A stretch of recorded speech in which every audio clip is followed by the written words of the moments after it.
ಈ audio viral ಆಗ್ತಾ ಇದೆ. ಇದರಲ್ಲಿರುವಂಥ ಧ್ವನಿ ಅವ್ರದ್ದೇನಾ ಅಲ್ವಾ ಅನ್ನೋದ್ರ ಬಗ್ಗೆಯೂ ಕೂಡ ಈಗ ಫೊರೆನ್ಸಿಕ್ಕಿಂದ ಒಂದು ಟೆಸ್ಟ್ ಮಾಡಿ ಅದರ ಡೀಟೇಲ್ಸ್ ಕೂಡ ಲಭ್ಯವಾಗಬೇಕಾಗಿದೆ. ಬಟ್ ಒಂದು ಕಡೆ ವಿಡಿಯೋಗಳಿವೆ, ಇನ್ನೊಂದು ಕಡೆ ಆಡಿಯೋಗಳಿವೆ. ಈ ವಿಡಿಯೋಗಳಂತೂ AI ಅಂತ ಅನ್ನಿಸ್ತಾ ಇಲ್ಲ ನಮಗಿರುವಂಥ ಅನುಭವದಲ್ಲಿ. ಬಟ್ ಆ ಸಮವಸ್ತ್ರಕ್ಕೊಂದು ಬೆಲೆ ಬೇಡವಾ ಇವ್ರಿಗೆಲ್ಲ? ಆ ಯೂನಿಫಾರ್ಮ್ಗೊಂದು ಬೆಲೆ ಇರಲ್ವಾ? ಯೂನಿಫಾರ್ಮ್ ಹಾಕ್ಕೊಂಡು ಅದರಲ್ಲೂ ಕೂಡ ನೋಡಿ ಅಲ್ಲಿ ನಮ್ಮ ರಾಷ್ಟ್ರಧ್ವಜ ಹಾರಾಡ್ತಾ ಇದೆ.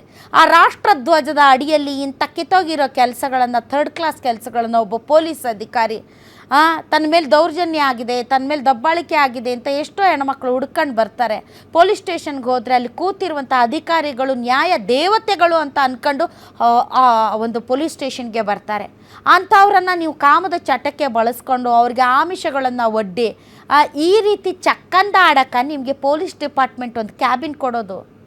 ಕ್ಯಾಬಿನಲ್ಲಿ ಅಲ್ಲಿ ನೋಡಿ ನೀವು ಒಂದು ರಾಷ್ಟ್ರಧ್ವಜ, ಒಂದು ಪೊಲೀಸ್ ಇಲಾಖೆಯ ಲಾಂಛನ, ಆ ಒಂದು ವರದಿ ಅಥವಾ ಆ ಒಂದು ಇದು ಏನು ಯೂನಿಫಾರ್ಮ್ಗೆ ಎಷ್ಟು ಮರ್ಯಾದೆ ಇದೆ. ನಾವು ಮಾತಾಡುವಾಗಲೇ ಮಾತಾಡ್ತೀವಿ, ಏನು ಡಬಲ್ ಸ್ಟಾರಾ, ಸಿಂಗಲ್ ಸ್ಟಾರಾ, ಟ್ರಿಬಲ್ ಸ್ಟಾರಾ ಅಂತ. ಸೊ ನೀವು ಹಾಕಿರುವಂತಹ ಒಂದು ಇದಕ್ಕಾದರೂ ಬೆಲೆ ಬೇಡವೇನು?